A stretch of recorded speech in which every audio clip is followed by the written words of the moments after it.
Bom, agora a gente vai ouvir o caso da Luana, de 31 anos, também de São Paulo. Sempre me considerei bissexual.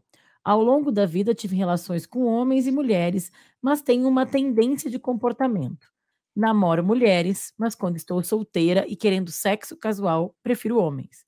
Agora estou num relacionamento com uma mulher há cerca de 1 ano, e esse meu histórico tem me causado alguns problemas. Primeiro, porque ela era minha amiga antes e sabe do meu passado. E segundo, porque sim, tenho tido vontade de transar com homens. Por enquanto, esse meu desejo sexual tem sido satisfatório apenas com masturbação e fantasias sexuais. Mas no dia a dia da relação tem gerado brigas entre nós. Eu amo minha namorada. Temos um relacionamento que me faz muito feliz. Estou planejando até convidá-la para morarmos juntas, mas não consigo evitar minhas fantasias sexuais.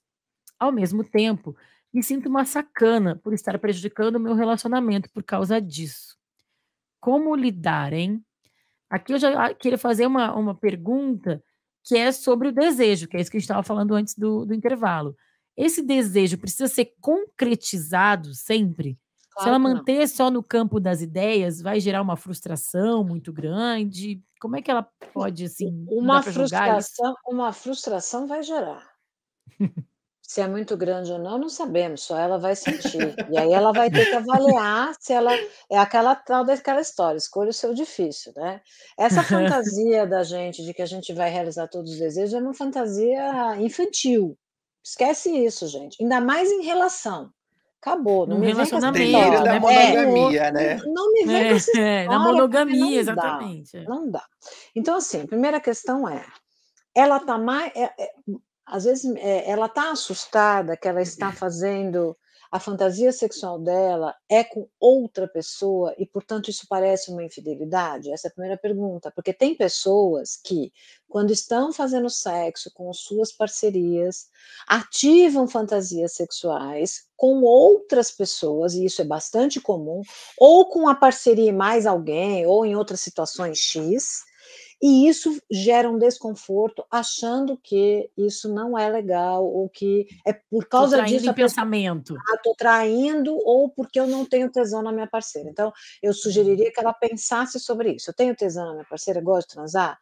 Gosto, é legal, tá. Mas eu gosto da fantasia, eu preciso da fantasia. Tudo bem? Tudo bem, querida, é você e a torcida do Corinthians. Ah, tá bom. E isso é fidelidade? Olha, aí é uma questão de você avaliar. Não me parece, assim, se a torcida, né, não me parece, porque tá, não pensa mais. Avalia, e essa é uma questão. Quarto tópico, é pior para uma relação entre 2 mulheres fantasiar com um homem? De novo a gente volta para a questão anterior. Será que pensando em alguém com um corpo diferente do meu, ou da parceria que eu tenho, isso seria mais Uhum. incômodo, até porque a parceira não tem um pênis? Será que isso incomoda mais, incomoda menos? Então também é uma questão para ela pensar. E se ela estivesse pensando em outra mulher, isso incomodaria tanto quanto? Tá, então isso aqui é tudo sobre a fantasia e o desejo, que eu queria dizer para ela pensar.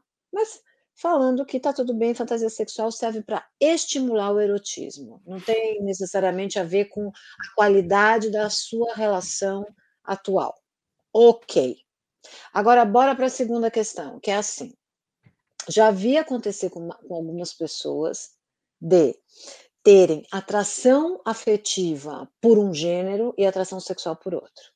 Tipo, eu adoro Hum. conviver com pessoas do sexo oposto ou do meu sexo, e mas gosto de transar com pessoas ou do meu sexo ou do sexo oposto. Já vi acontecer pessoas falarem sobre isso, e quando eu vou agora segurem essa, pessoas, quando eu vou olhar, eu, Ana Canosa, vou olhar a população geral, e as pessoas que têm liberdade de conviver com amigos, eu vou dizer que é quase um pouco assim, mesmo na população cis hétero. Por quê? É a gente com as amigas, convivendo, adorando e ainda falando: "Ai, amiga, é tão bom, né, porque a gente faz tudo igual, é tão bom, a gente convive tão melhor. Ai, é tão bom só viver com mulher", sei lá o quê, tendo atração por homem. E os homens é a mesma coisa. Uhum. "Ah, eu vou no futebol com os machos, vou não sei o quê com os homens, quero beber com meus amigos, quero não sei o quê", aí gosta de transar com mulher. Então, eu não sei o quanto que, claro, nós estamos falando de fraternidade, amizade, mas o relacionamento romântico também passa por amizade e fraternidade na convivência. Então eu não É. sei se ela tá tão fora, assim, do plano, sabe. Faria uma reflexão com ela sobre isso. Talvez ela não esteja tão fora da média da galera, só que na perspectiva amorosa erótica ela está, né. Isso que tu falou, eu fico pensando muito nisso, sabe, dessa coisa às vezes eu tô numa festa, sabe, assim, aí tá os homens do lado, as mulheres do outro, os Olha lá, grupinhos vão se olha dividindo, lá, aí quando tem meus grandes amigos gays, eles ficam com as mulheres, alguns já ficam com os homens, olha parece lá. que as pessoas parece que tem que ter uma divisão às vezes, né. E aí eu cheguei a uma conclusão, que eu falei: "Gente, eu sou feminista, não tenho que ficar que eu sou mulher falando de mulher". Né, tipo, eu posso expressar minhas vontades em qualquer grupo, em qualquer lugar que eu esteja. Mas eu cheguei a uma conclusão pessoal que tem uma coisa de identificação e tem uma coisa do diferente do que tu tem no teu dia a dia, que eu acho que Também. também tem o que acontece com ela. Porque eu tô aqui, casada com um homem hétero cis. Quando eu vejo uma mulherada reunida, eu: "Ai, vem cá, quero falar com Vamos vocês", fa entendeu? Total, "Ai, que saudade, amiga, vamos falar", sabe, tipo. me conta a tua vida agora, É uma né. outra perspectiva Vamos emocional. trocar figurinha. Exato. Ela vai sentir, cara, com quem eu vou falar? Putz, semana passada eu estava numa TPM terrível, morrendo de cólica. Não sei, tem algumas coisas Total, que acontecem comigo que talvez só ela entenda. total. Ou também não sei se é isso, não E sei. aí, gente, eu vou botar uma pimentinha nessa questão nossa, que é assim, ó, independentemente se a questão de gênero foi construída socialmente e depositada nos corpos, né, então, nasceu com vulva e vagina, tem que fazer assim, assim, assim, funcionar assim. Nasceu com pênis, tem que funcionar isso que é a construção de gênero social, né, que vai depositando nos corpos. E levando em consideração, sim, o quanto isso, tornou as relações desiguais, o quanto as pessoas se sentiram castradas nas suas expressões, o quanto as mulheres perderam direitos, tudo que a gente já falou e já sabe, levando tudo isso em consideração, tá. Ainda assim, quando você relata isso, Bah, e quando ela diz: "Eu gosto de pênis", ainda assim a gente tem que levar em consideração que sim, às vezes, um corpo com um pênis ou mesmo uma performance de um homem com pênis, porque a gente pode perguntar para ela assim: "Gata, me conta aqui, por que que você gosta mais de transar com um homem?" Aí ela pode dizer: "Ah, sei lá, tem uma pegada", eu escuto isso, "tem uma pegada diferente no masculino". Isso é uma performance? Pode ser, a gente mete o pau na performance? Pode ser. Tá, mas e se ela se atrai pela performance? Afinal de contas, nós estamos nessa porra deste mundo. Uhum. Então, Uhum. também eu acho que desconstruir toda a questão, falar sobre a desconstrução do gênero, a fluidez, não binarismo, a diversidade, isso é tão necessário, mas lembremos-nos que algumas pessoas continuarão sendo atraídas pelas performances comuns ao gênero e outras vão querer estar com pessoas do mesmo gênero para falar sobre coisas que a gente acha que são do nosso gênero, mesmo a gente aqui metendo pau de que não deveria ter coisa de menino e menina, entendeu o que eu quero dizer? Quer É, dizer, sabe concordo. assim, porque é isso, assim, se você fala: "Ai, eu quero gente diferente, eu quero conversar com as minhas amigas", parece que há uma identificação dessa coisa do gênero, Sim. mesmo que a gente não queira. Tem uma coisa inserida, porque estamos inserida neste mundo também, né. Como é que Briana, nas rodas sociais, agora eu fiquei curiosa. Com quem que tu anda? Qual é a tua turma? Gata, eu ando com todo mundo. Até falando sobre isso é engraçado, porque eu lembro de um período na escola que, assim, eu não tinha sido diagnosticada ainda com TDAH, mas eu era aquela criança que, tipo, não conseguia parar quieta de falar. E os Uhum. professores falavam que era um problema muito grande, porque não importava onde eles me colocavam, eu conversava com todo mundo, Tu fazia entendeu? até a mais quietinha da sala começar a Eu falar. conversava com todo mundo, e eu Uhum. sempre fui assim a minha vida toda. Até ontem, eu Ainda por participei do. cima espera, desculpa gata, ainda por cima Pode geminiana. falar? Tem Como As isso! duas como ainda geminiana é aqui, né. geminiana. É. Eu sei porque minha filha é Meu geminiana Deus. também, então bota pra falar, não tem problema, né. Fala. Ontem a gente teve o primeiro trans baile, realizado pela Giovana e a Bielas, que são 2 pessoas trans maravilhosas. Foi um evento para celebrar, premiar e a gente curtir a nossa existência enquanto pessoas trans em uma sociedade, buscar formas afirmativas de mudar a realidade de nós, dentro da sociedade por nós mesmas. E aí uma das colegas falou assim: Bri, eu amei você pulando de um lado para outro, batendo papo com todo mundo e conversa, e vai aqui, e senta e pula. E essa sou eu, sempre fui assim. Agora, sobre o nosso comentário da nossa colega, a Ana arrasou demais, barbarizou tudo, já sintetizou basicamente tudo que a gente ia falar. E eu queria reforçar exatamente essa questão de que existem orientação sexual e orientação romântica. E as duas não precisam necessariamente de estar entrelaçadas. Existem formas distintas de experimentar ambas. Existem configurações, nomenclaturas diferentes. Até mesmo quando eu falo sobre demissexualidade, né? Eu complemento muitas vezes com a androssexualidade. Demissexual e androssexualidade. Porque a minha atração primária são por pessoas que expressam os estereótipos masculinos. Mas se eu me envolvo afetivamente, eu consigo sentir atração igual por uma pessoa com estereótipos femininos, com uma identidade feminina, sem o menor problema. Então, eu acho que é uma questão interessante também de pensar isso. Será que você não tem formas diferentes de se envolver romanticamente, sexualmente?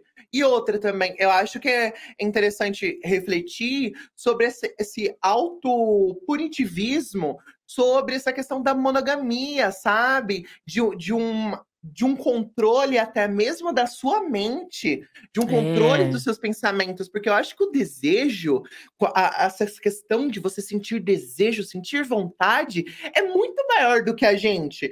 Não é um botão que você liga, ai, senti, ai, não senti, ai, vou sentir por essa pessoa, ai, não vou sentir por essa. E você pode amar intensamente uma pessoa e ainda sentir desejo por outras também. E eu acho que um dos desafios da monogamia, muito mais do que você amar e só desejar aquela pessoa, é você se comprometer a tal ponto com aquela pessoa que você escolhe recorrentemente se envolver só com ela. Isso não significa que você não vai passar na rua e vai ver uma pessoa cheirosa, bonita, e vai falar, uau, que pessoa, entende? Mas saca? Mas eu acho que eu concordo com tudo isso, mas é complicado às vezes, né? Porque se você está numa relação romântica com alguém e sente desejo por outro corpo, precisa haver também uma abertura e uma flexibilidade dessa sua outra parceria, né? Não é Então, fácil esse tipo eu acho de que aí entra a gente numa polêmica muito grande da monogamia. Porque que a eu gente já fez, amiga, a gente É já fez. muito polêmico. Eu sou do Twitter, né? Eu sou do pessoal do Twitter. Então, quando a gente pauta a monogamia lá, gata, é uma É sem fim, loucura. né? Eu sei. É sem fim. Mas Então, tipo, tu é não monogâmica. eu sou não monogâmica, sem dúvida alguma. E assim, eu falo porque eu já tive um período onde eu era do pessoal que não monogâmia sai fora, não sei o que lá, sabe? Toda essa questão. E assim, eu fui desconstruindo as estigmas que eu construí dentro de mim e que foram inseridas dentro de mim para entender como eu funcionava. E foi só quando eu tive uma experiência não monogâmica dentro de uma relação que eu percebi, caramba, eu posso continuar amando e continuar intensamente apaixonada por essa pessoa e ainda assim beijar outras. Que o meu sentimento, que a minha paixão não sumiu, continua lá. E isso abriu uma expansão muito grande na minha cabeça para perceber que a monogamia não era uma coisa que me fazia bem, que eu me sentia confortável. Eu me inseria como uma imposição, como algo que foi dado como certo, algo como foi me dado que o normal. Só que para mim, esse normal acabava sendo punitivismo, acabava sendo doloroso estar lá, porque quando eu estava em um relacionamento e eu sentia o desejo, eu me sentia mal, eu me sentia como uma pessoa horrível, eu me sentia como uma pessoa ruim, ao ponto de, conforme o tempo ia passando, eu falava, eu acho que é melhor terminar mesmo, porque eu acho que eu não gosto de verdade dessa pessoa, porque se eu gostasse de verdade dessa pessoa, eu só sentia atração por essa pessoa e por mais ninguém. E aí eu terminava assim. E aí foi conforme eu fui entendendo que as coisas não necessariamente funcionam dessa forma, que eu compreendi formas mais saudáveis de me relacionar com as pessoas, já sendo aberta sobre a forma como eu me envolvo e de poder ter relações sinceras e verdadeiras com elas, entende? Eu acho que tem uma coisa que a Ana sempre fala, que ela já falou aqui hoje, que é do escolha o seu difícil. E eu acho que essa coisa que é assim, Maravilhosa. Era um quadro, Ana. a Por Ana tá favor, já cheia abre dos essa A gente tá falando isso, lojinha. Briana, eu tô falando isso a temporada inteira. É camiseta, é quadro, é boné. Vamos fazer tudo que a gente tem direito. Porque eu acho que também é isso, assim, mesmo na não monogamia, vão ter seus desafios, que é isso que a gente falou no programa dessa temporada que a gente fez sobre isso. Então, assim, não dá para achar que a resposta tá pronta. Aí eu acho que, aí, no geral aqui do programa que a gente falou, tanto de identidade sexual, como de orientação, como gênero, como jeito de se relacionar, talvez essa fluidez, o que a gente chama de fluidez também pode se manifestar de um jeito até mais talvez estar mais aberto para as possibilidades. Entender, né, de certa forma, que não está definido, né? Nasceu, levanta a criança, olha ali como é que tá, é isso aqui, né? Ou então já teve um primeiro namorado, então é hétero, né? Assim, eu sou uma mulher. Eu acho que talvez é nisso que a gente tenha que achar que encontrar um caminho até para essa nossa ouvinte, e principalmente essas duas coisas que vocês falaram, que eu acho que é o mais que é total o caso dela, que é separar o desejo sexual do desejo afetivo, mas é uma salada que a gente vai ter que fazer mais uns 3 programas. E ela tem que dar conta de algumas recusas, se ela precisar fazê-las, né? Porque ela pode conversar com a parceira ser pode clara, não gostar. A parceira pode até falar, não, é ótimo, eu vou assistir então, você vai lá depois do filme e me manda, que eu vou adorar, sei lá, né? Também não sei se ela já, se bem que tá dando briga, né? Parece que ela tá falando que já tá dando briga, né? Que já Ana, isso que eu queria comentar com você, porque ela comenta que antes de se relacionar com essa namorada, elas já eram amigas e essa amiga conhece o passado dela. Então, na minha visão, isso me parece ser uma questão muito assim, da bifobia mesmo, aonde acha que uma pessoa, porque ela é bissexual, ela não consegue estar em um relacionamento monogâmico com uma pessoa de um gênero, que ela já vai ter desejo, que ela já vai querer trair, que ela já vai correr atrás. Será, Briana? Eu entro, porque pra do mim... jeito que... Porque a amiga, ela comentou que a namorada já tava mas agora dando é namorada, brigas. mas agora é namorada, muda. Eu acho que muda a questão. Se era amiga, agora é namorada. Então tem uma questão de posse, tem uma questão de ciúme. Não acho que pode ser só. Acho que não necessariamente é fobia. Pode ser que seja, pode ser que essa pode ser mais um elemento nesse. Pode ser mais um elemento. Pode, com certeza. É lésbica. E ela tem fobia com relação a bissexuais e por isso não consegue conceber o desejo da parceira dela de gostar de transar com homens. Verdade, pode ser. Pode ser que seja uma questão de ciúme. O medo dela não ter alguma coisa que ela sabe que a parceira gosta, que remete à nossa primeira ouvinte também, né? Quer dizer, será que eu vou ser completa para pessoas bissexuais? Porque embora ela não seja bissexual, remete, né, emocionalmente a gostar de estar com a mulher e se sentir atraída sexualmente por um homem. Remete à bissexualidade, embora não seja, né? Porque aqui a gente está falando de atração sexual e atração romântica. Mas pode estar uma confusão na cabeça da parceira também, né? E aí isso que eu ia falar agora. Que assim, tem que entender, nos dois casos, e eu imagino que seja muito comum, que além de entender a nossa complexidade, a gente tem que entender a complexidade do outro. E aí, gata. Eu acho que a gente entra no ponto mais complicado de relacionamento. É que você não basta só se conhecer, é conhecer o outro, encontrar caminhos de fazer funcionar para ambos que estão, quantas pessoas estiverem envolvidas, né? Nossa Eu acho que essa senhora. é sempre o mais difícil, seja bissexual, e é por isso, monogâmico, Briana, que nunca vai faltar emprego para uma terapeuta de casais. Não falta mesmo. Olha, nunca vai faltar, Ana. Fica tranquila. Falta mesmo. Qual